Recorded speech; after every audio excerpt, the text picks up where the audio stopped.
ফের হুঁশিয়ারি রাজনীতির শাসকের। লোকসভায় কোচবিহারের 3 পুরসভা এলাকায় পিছিয়ে তৃণমূল। মাথাভাঙা, দিনহাটা ও কোচবিহার শহরে এগিয়ে বিজেপি। 3 পুর এলাকায় বাসিন্দাদের হুঁশিয়ারি উদয়ন গুহর।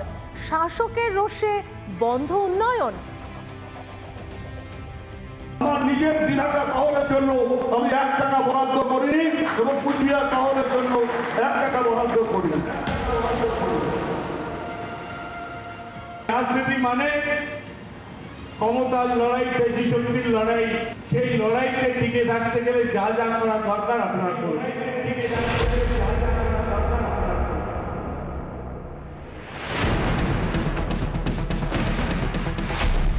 কোচবিহার লোকসভা কেন্দ্রে তৃণমূলের প্রার্থী জগদীশ চন্দ্র বর্মা বসুনিয়া জিতলেও তৃণমূল পিছিয়ে মাথাভাঙা, দিনহাটা ও কোচবিহার শহরে। আর তাতেই শহরবাসীর উপর ক্ষেপে লাল উদয়ন গুহ। শহরের মানুষ মুখ ঘুরিয়ে নিয়েছে তৃণমূলের থেকে।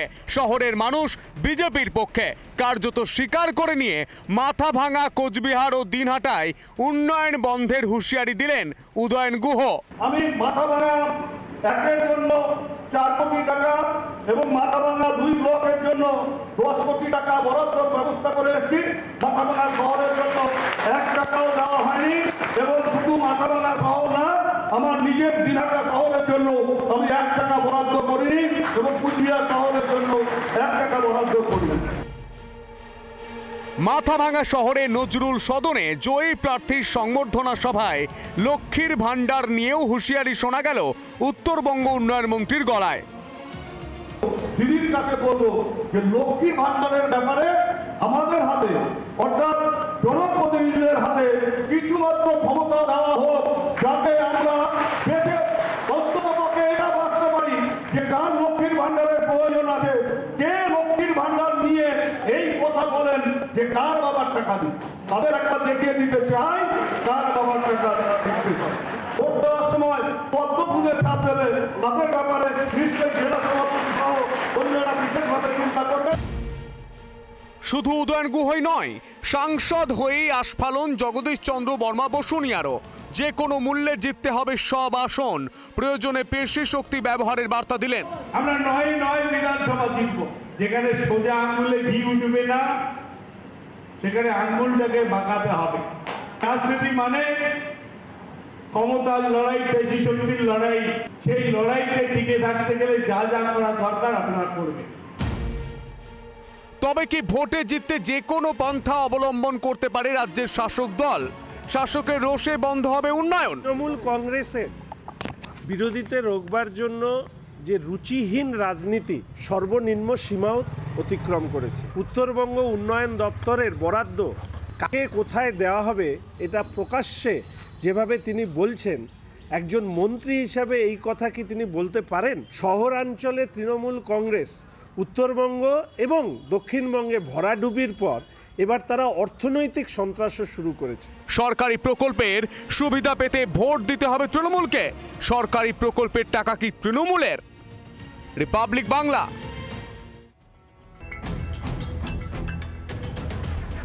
নমস্কার, আপনারা দেখছেন রিপাবলিক বাংলা আর আপনাদের সঙ্গে আমি রয়েছি পায়েল। ঘড়ির কাঁটায় 4:30, আর 4:30 মানে সময় জেলা সদরের, আর জেলা সদর মানে জেলার গুরুত্বপূর্ণ খবর। শুরুতেই যে খবরের দিকে নজর রাখতে হচ্ছে, জয়ের পরেও স্বস্তি নেই তৃণমূলের। অব্যাহত শাসক কোন্দল। এবার দলের কর্মীদেরই বিশ্বাসঘাতক বলে আখ্যা অরূপ চক্রবর্তীর।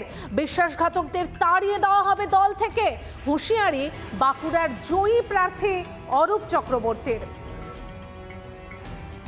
দুষ্ট গরুর চেয়ে শূন্য গোয়াল অনেক ভালো, তাই এই দুষ্ট কুকুর আমি আর দলে রাখতে চাই না।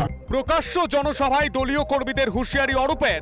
লোকসভা নির্বাচনে বাঁকুড়ায় জয়লাভ করেছেন তৃণমূলের প্রার্থী অরূপ চক্রবর্তী। তবুও দলের একাংশের বিরুদ্ধে বিশ্বাসঘাতকতার অভিযোগ আছে জয়ী প্রার্থীর। তবে বাঁকুড়া বিধানসভা ও তালডাংরা বিধানসভার বেশ কিছু পঞ্চায়েত ও পুরসভায় এগিয়ে রয়েছেন বিজেপির সুভাষ সরকার। তৃণমূলের খারাপ ফলের কারণ হিসাবে দলের কর্মীদের একাংশকেই বিশ্বাসঘাতক বলে দেখিয়ে দিয়েছেন অরূপ চক্রবর্তী, আর তাদের দল থেকে তাড়ানোর হুঁশিয়ারি অরূপের। বৃহস্পতিবার সিমলাপালে জনসংযোগ ও শুভেচ্ছা বিনিময় কর্মসূচিতে হুঁশিয়ারি অরূপ চক্রবর্তীর। কিছু বিশ্বাসঘাতক আছে যারা তৃণমূলের খেয়ে বড় হয়েছেন সেই আমি তাদের বিরুদ্ধে রাজ্যকে অভিযোগ জানিয়ে দল থেকে তাড়িয়ে দেওয়ার ব্যবস্থা করেছি। নিজের মন্তব্যেই অনড় তৃণমূলের জয়ী প্রার্থী অরূপ চক্রবর্তী। বিশ্বাসঘাতকের তালিকায় একজন পঞ্চায়েত সমিতির সদস্য আছেন বলে জানান অরূপ। যারা তৃণমূলের খাবে করবে আর তৃণমূলের বিশ্বাসঘাতকতা করবে তাদেরকে কোড়ারে বার করে দেবো, ঠিক আছে? আমি এটা রাজ্যকে জানাবো, রাজ্যে অনুমোদন পেলে বাড়িয়ে দেবো।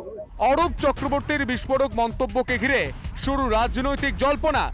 যদি দলীয় কর্মীরা বিশ্বাসঘাতকতা করে থাকেন তাহলে বাঁকুড়া লোকসভায় কি করে জিতবে তৃণমূল, প্রশ্ন বিজেপির। উনি নিজেই স্বীকার করছেন যে তার দলের লোকেরা তার হয়ে কাজ করেন না। তার মানে উনি কিভাবে তাহলে জিতলেন? বাঁকুড়া লোকসভায় তো উনি জিতেছেন, তাহলে জিতলেন কিভাবে? উনার দলের লোকেরাই যদি ওনার হয়ে কাজ না করে থাকেন তাহলে উনি চুরি করে জিতেছেন? উনি নিজেই স্বীকার করছেন সেটা। আর একটা জিনিস বলবো যে যে যেমন মানুষ তার মুখ থেকে সেরকমই ভাষা বেরোবে। বাঁকুড়ায় জয়ী তৃণমূল, তা সত্ত্বেও কোনো এলাকায় পিছিয়ে পড়লেই রোষের মুখে পড়তে হচ্ছে দলীয় কর্মীদের। প্রকাশ্যে আসছে শাসক দলের গোষ্ঠীকোন্দল। বাঁকুড়া থেকে মৃন্ময় পানের রিপোর্ট, রিপাবলিক বাংলা। চলুন জেলা সদরে এবার একটু ইংরেজ বাজারের দিকে নজর রাখা যাক, কারণ সেখানে একটা পোস্টার পড়েছে আর সেই পোস্টারকে ঘিরেই চাঞ্চল্য। কিন্তু কেন পোস্টার পড়লো? ইংরেজ বাজারের কুলিপাড়ায় বিজেপি পেয়েছে 760টি ভোট আর তৃণমূল পেয়েছে 185টি ভোট। আর এরপরই এলাকায় পড়লো পোস্টারে লেখা যার যা কাজ করানোর আছে তা বিজেপিকে বলুন। আর এই পোস্টারকে ঘিরেই চাঞ্চল্য তৈরি হয়েছে এলাকাতে।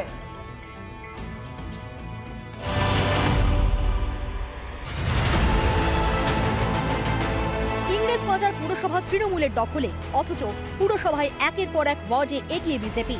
সেই তথ্য সামনে আসতেই কুলিপাড়া এলাকায় পড়ল পোস্টার। ইংরেজ বাজার পুরসভার 25 নম্বর ওয়ার্ডে যেখানে আমরা দেখতে পাচ্ছি, এবং তার নিচে এইবারের যে নির্বাচন এবং সেই লোকসভা নির্বাচনে বিজেপি এই কুলিপাড়া অর্থাৎ 25 নম্বর ওয়ার্ডে কুলিপাড়াতে বিজেপি ভোট পেয়েছে 760 এবং তৃণমূল কংগ্রেস ভোট পেয়েছে 185। পরে যেটা লেখা আছে, अभी जो जिसका काम करना है तब अपना काम बीजेपी के साथ करवाइए। যেহেতু এই এলাকায় তৃণমূল কংগ্রেস ভোট কম পেয়েছে এবং বিজেপি এখানে ভোট সব থেকে বেশি পেয়েছে, তার ক্ষেত্রেই এখানে কিন্তু রীতিমতো এই এলাকায় একটা পোস্টার পড়া হয়েছে। इसको भी जो भी काम करवाना है बीजेपी वाले से जाके करवाए, वोट कहीं पर भी दे सकते हैं। ऐसा करना सही नहीं है। हर इलाका में तो वोट आता है, कहाँ कहीं पर करता है, यहीं पर करता है। जो टीएमसी कार्य करता है लड़का लोग वही सब किया, वोट नहीं पाया इसलिए। পোস্টার নিয়ে শুরু হয়েছে রাজনৈতিক তরজা। না আমাদের ব্যাপার না, তাহলে তো গোটা শহরেই হতো, গোটা ইংলিশ বাজার ব্লকেই হতো এই পোস্টার।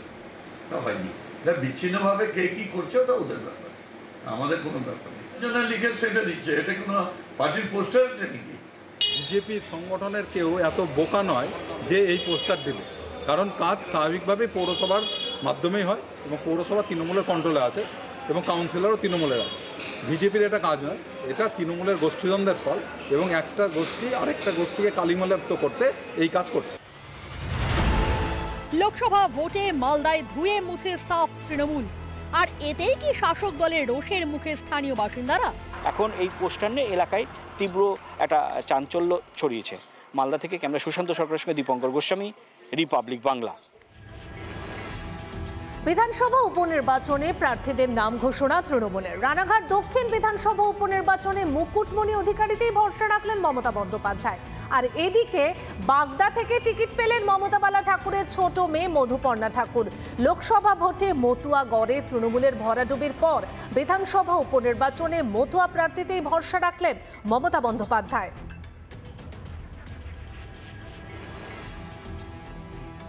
আমরা আমাদের সমস্ত ভোট ব্যাংককে ভোট বাক্সে কনভার্ট করতে পারিনি।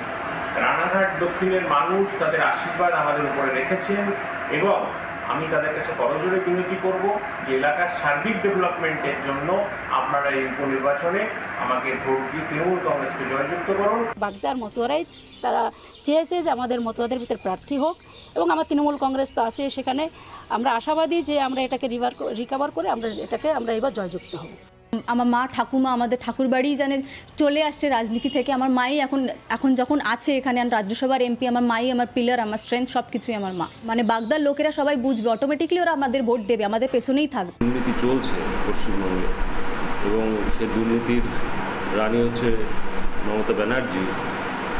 সেইখান থেকে দাঁড়িয়ে সেই বাগদায় কাকে সে বাগদাবাসী জিতাবে সেটা তো সময়ই বলে দেবে।